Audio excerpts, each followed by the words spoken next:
ये रेवड़ 3 दिनों से भूखा प्यासा खड़ा बिलख रहा है। बेटा जंगल जाके इनको घास चरा ला, किंतु एक बात का ध्यान रहे, कभी भूल कर भी काली नाड़ी के जंगल में मत जाना, क्योंकि जंगल में काली नाड़ी के समीप एक खोखा खेजड़ा है जिस पर एक पीवना सांप रहता है। नाड़ी एक स्थानीय भाषा का शब्द है जिसे किसी तालाब या तालाब नुमा जल स्रोत के लिए इस्तेमाल किया जाता है। लेकिन आखिर पीवना सांप होता क्या है? पीवना सांप एक रहस्यमयी और खतरनाक सर्प है जिसका वर्णन राजस्थानी लोक कथाओं में मिलता है। लोक कथाओं के अनुसार पीवना सर्प सोए हुए लोगों की छाती पर बैठकर नींद में ही उनके प्राण चूस लेता है। तो वहीं कुछ स्थान पर लोगों द्वारा इसे फूकनी कहा जाता है, अर्थात जो विष की फूंक मारता है। ऐसी मान्यता भी है कि पीवना सर्प इंसानों को काटने की बजाय नींद में सोए हुए इंसान की छाती पर बैठ अपना फन फैलाकर उसकी श्वास में अपनी श्वास मिलाकर जहर छोड़ देता है, जिसका असर सूर्य की रोशनी के साथ पड़ने लगता है और मुंह के अंदर तालू में एक छाला बन जाता है जो सूर्य की किरणों से अधिक फैलने लगता है और छाती में दर्द बढ़ने लग जाता है, जिसके परिणाम स्वरूप पीड़ित की मृत्यु हो जाती है। कुछ वैज्ञानिक इस सर्प का नाम कॉमन करैत बताते हैं,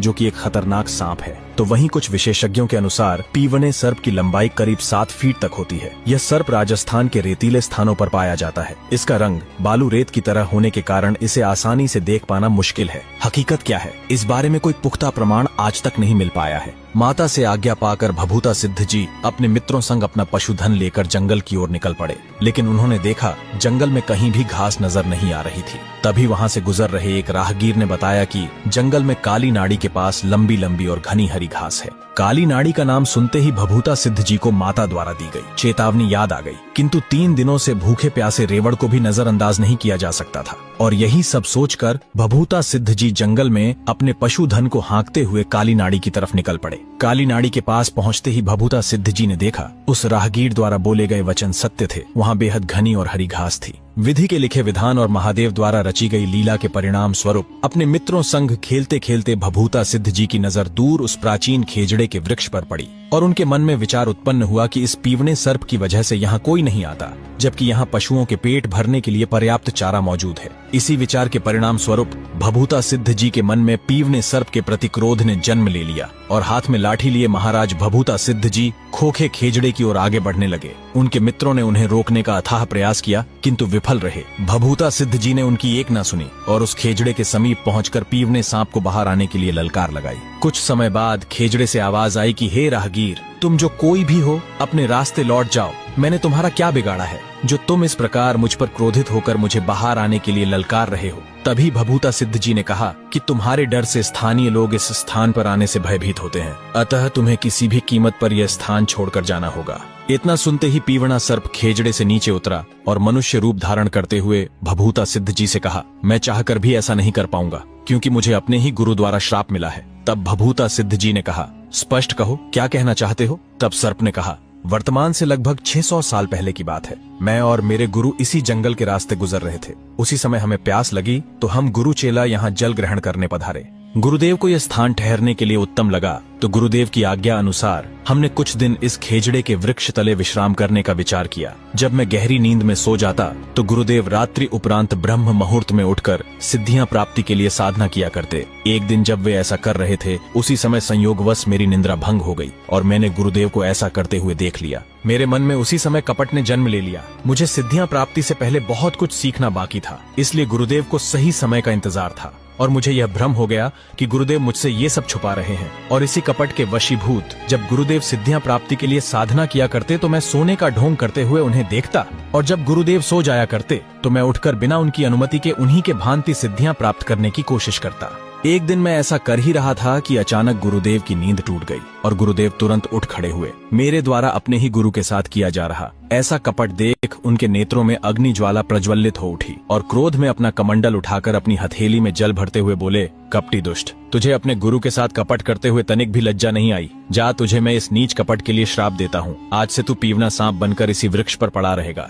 इतना कहते हुए गुरुदेव ने हथेली में भरे जल की मुझ पर फटकार लगाई और देखते ही देखते मैं एक सर्प में बदल गया। मुझे अपने किए पर बहुत पछतावा हुआ और मैं गुरुदेव के चरण कमलों में पड़कर गिड़गिड़ाते हुए दया की भीख मांगने लगा कि गुरुदेव रहम करें, मैं अनंत काल तक ऐसे ही भटकता रहूंगा, मेरी मुक्ति का कोई तो उपाय सुझाए। जब गुरुदेव का क्रोध थोड़ा शांत हुआ तब उन्होंने कहा, ठीक है, अगर कोई व्यक्ति स्वेच्छा से तुम्हें अपने प्राण हरने देगा तो तुम हमेशा हमेशा के लिए इस श्राप से मुक्त हो जाओगे। उसके बाद से आज तक यही मेरा निवास स्थान है। अतः लौट जाओ भभूता, तुम्हारी माता घर पर तुम्हारी राह देख रही है। इतना सुनते ही भभूता सिद्ध जी मुस्कुराने लगे और पीवने सर्प से कहा, शायद भगवान शंकर ने मेरी नियति में यही लिखा है। मेरा यहाँ आकर आपसे मिलना महज एक संयोग तो नहीं, मैं आपकी मुक्ति के लिए स्वेच्छा से अपने प्राण देने के लिए तैयार हूँ। तब पीवने सर्प ने कहा, तुम्हें मरने से भय नहीं लगता भभूता?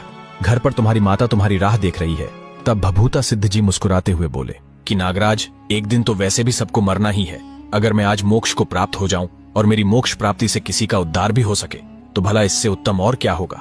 तब पीवना सांप समझ गया कि ये कोई आम व्यक्ति नहीं, अपितु संभवतः ही कोई दैवीय पुरुष है जो यहाँ उन्हें इस श्राप से मुक्ति दिलाने आया है। भभूता सिद्ध जी को हाथ जोड़कर उन्हें धन्यवाद देते हुए नागराज ने उनकी इच्छा से उनके प्राण हर लिए और श्राप मुक्त होते हुए नागराज ने उन्हें आशीर्वाद दिया, जो भी सच्चे मन से भभूता सिद्ध जी की भक्ति करेगा उसे किसी भी प्रकार के जहरीले जीव कभी क्षति नहीं पहुंचाएंगे। जब साथ में आए मित्रों ने पीवने सर्प को भभूता सिद्ध जी के प्राण हरते देखा तो रक्षा करने हेतु उनकी तरफ दौड़ पड़े, किंतु अब बहुत देर हो चुकी थी। अपनी आखिरी बची चंद सांसें गिनते हुए भभूता सिद्ध जी ने अपने एक मित्र से कहा कि जाओ और मेरी प्यारी माता को तुरंत इस बारे में सूचित करो कि मेरी नियति को यही मंजूर था। आज्ञा पाते ही उनका एक मित्र घबराया हुआ भभूता सिद्ध जी के घर की ओर दौड़ पड़ा और घर पहुंचकर सारा वृतांत माता को कह सुनाया। इतना सुनते ही माता का कलेजा जैसे फट सा गया।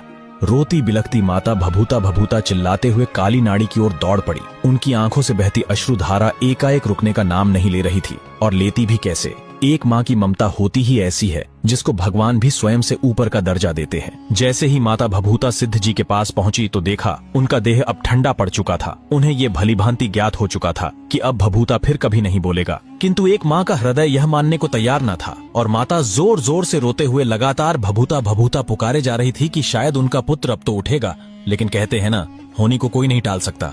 उसी समय भभूता सिद्ध जी के पिता भी वहां आ पहुंचे और अपने पुत्र को इस अवस्था में देख दोनों पति पत्नी विलाप करते हुए स्वयं को इसका दोषी मानने लगे। माता कहती कि यदि आज मैंने भभूता को रेवड़ चराने नहीं भेजा होता तो आज हमारा पुत्र जीवित होता। तो वहीं गोविंद सिंह जी को एहसास हो रहा था कि ऐसा इसलिए हुआ क्योंकि उन्होंने अपना दिया वचन पूरा नहीं किया। अगर उन्होंने अपना वचन पूरा किया होता तो आज हमसे दूर गुरु के साथ ही सही भभूता जीवित तो होता। और इसी प्रकार शाम होते होते सोलंकी ढाणी के सभी लोग जंगल में काली नाड़ी के पास इकट्ठा हो गए, लेकिन अभी भी भभूता सिद्ध जी की माताजी पछाड़े खा खा कर रोती हुई बार बार बेहोश हो रही थी। तभी आकाशवाणी हुई कि स्वयं को दोष देना बंद करो, यही भभूता की नियति थी। इसमें ना तो तुम्हारा कोई दोष है और ना ही किसी और का। आखिर तुमने खुद का खोया ही क्या है? मैंने ही तो दिया था और मैंने ही वापस भी ले लिया, इसीलिए ही तो मैंने तुमसे वचन लिया था। फिर भी तुम्हारे साथ किसी प्रकार का अन्याय नहीं होगा। मैं तुम्हें वरदान देता हूँ कि तुम्हारे कुल में पीढ़ी दर पीढ़ी देवता जन्म लेंगे और भभूता सिद्ध का यही काली नाड़ी पर मंदिर बनवाओ और भादो सुदी छठ पर इसका मेला भरवाओ। ये परोपकारी पुरुष है।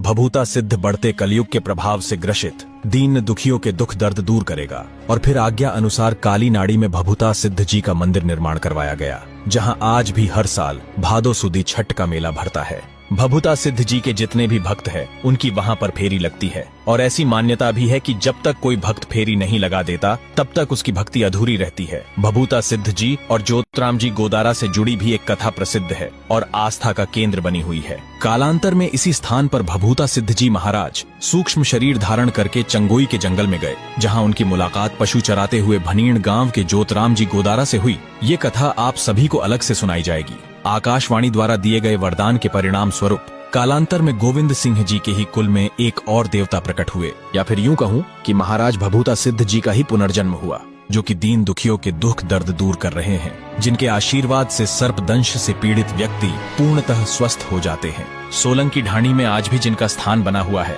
वो थे श्री नख्तबन्ना जी महाराज। नख्तबन्ना महाराज की कथा जानेंगे अगले भाग में। हमारा उद्देश्य किसी की भावनाओं को ठेस पहुंचाना नहीं है। अगर वीडियो में भूलवश किसी प्रकार की त्रुटि हुई है तो कृपया क्षमा करें। और आपको भभूता सिद्ध जी महाराज की कथा कैसी लगी हमें कमेंट के माध्यम से जरूर बताएं। धन्यवाद।